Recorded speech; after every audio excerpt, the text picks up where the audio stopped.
so incredible. We are witnessing such an important moment for Silicon Valley, but frankly, how the world works. And it's just everything is changing. That's what I'm just in awe about. That, we talked about this and we were basically spitballing something 2 or 3 months ago. And not but 60 or 90 days later, these things come to pass, right? We talk about something in 1 week and then, 14 days later, it's completely upended. Like how impressed Sachs was about plugins, and then plugins were rendered useless and somewhat impotent 2 weeks later by auto GPTs. It's just so profound, I think, what's going on. So Google today announced that they're going to merge two organizations that I thought were so orthogonal to each other. Disparate. Brain and DeepMind. The cultures just seem so totally different. But now they're merging those two things together, something that I thought would never happen. They did it. So all these competitive pressures are so real. I was in LA for the Breakthrough Prize. I was flying home with somebody on Saturday. I won't say who it is, but they are right at the bleeding edge of a lot of this AI stuff.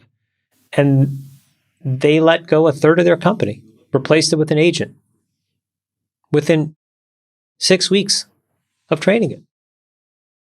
So how is this not going to affect everybody else, I guess, is maybe the bigger question. And then I go back to what I said last week, which is that we've talked about a lot of the positive things, and I think it's important to make sure that people understand that there are a bunch of non-trivial negative things. And I think I shared one on Twitter, which was around this company that used an AI model to build a library of 40,000 toxic compounds that could kill all kinds of numbers of humans. So there's all kinds of really, really tough things going on right now that I think, to me, means it's the moment where I have the least sense of how to do my job. And so I've tried to kind of like put a pin in everything and just go back to learning mode. It's a bit humbling is what you're saying. Like, it's incredibly humbling. The entire rule book, even for us as capital allocators, company formation, it has you, Chamath, wondering even as how to do this. As a CEO, I'm like, should I be using models to do parts of the workflow inside of my business, inside the portfolio companies that we're invested in? Am I supposed to go into the board meeting now on Monday and say, hey, XYZ person just did 1, 2, and 3 and cut OpEx by a third? Do I demand the CEO do that? Do I force change if they don't do it? Do I say, so I don't exactly know what to do. The carousel is spinning increasingly faster and we're all on it. I'll just say a general point, which I kind of made at this event today. It feels like the pace of change is so high that you're kind of in a dust storm. You don't really know where you're going to end up. So it's very hard to sit as an investor right now and say, I'm going to pick these things because, 2 weeks later, you just don't know whether that path even exists anymore because the dust storm washes it away or, blows it away. And I think that as a result, there will be a lot of money lost by investors, by companies building in this space. Net, the index for investing in like .com companies, a large amount of money was lost during that era. But from that era also emerged a handful of winners. And those winners ended up creating extraordinary value. I think we're at a point in time right now where we could see 10 times the value generated in this phase of technology advancement than we saw during the internet and the advancement of the internet.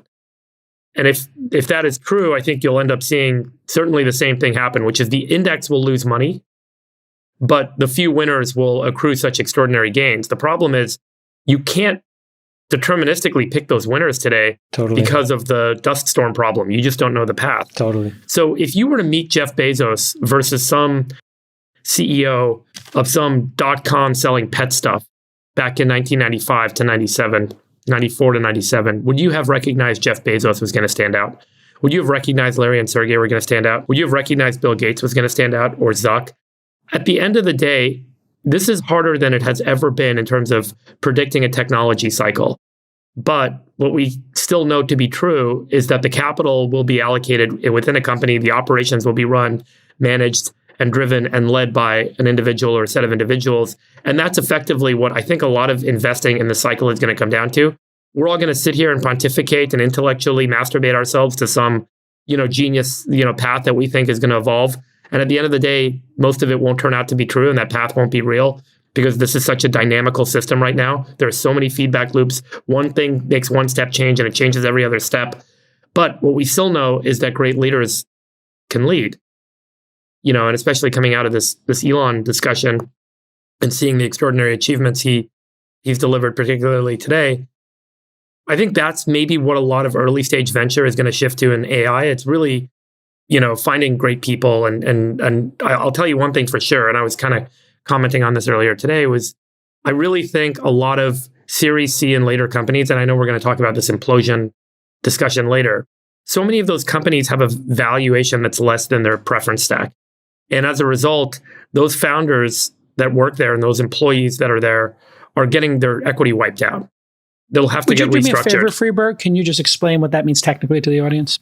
So when you raise money into a startup, the investors that give you that money, that invest that money, it's effectively a loan. You owe them that money back first before your shares get paid out in the future. So if the company ends up being worth less than the money that they've invested, they get the money first.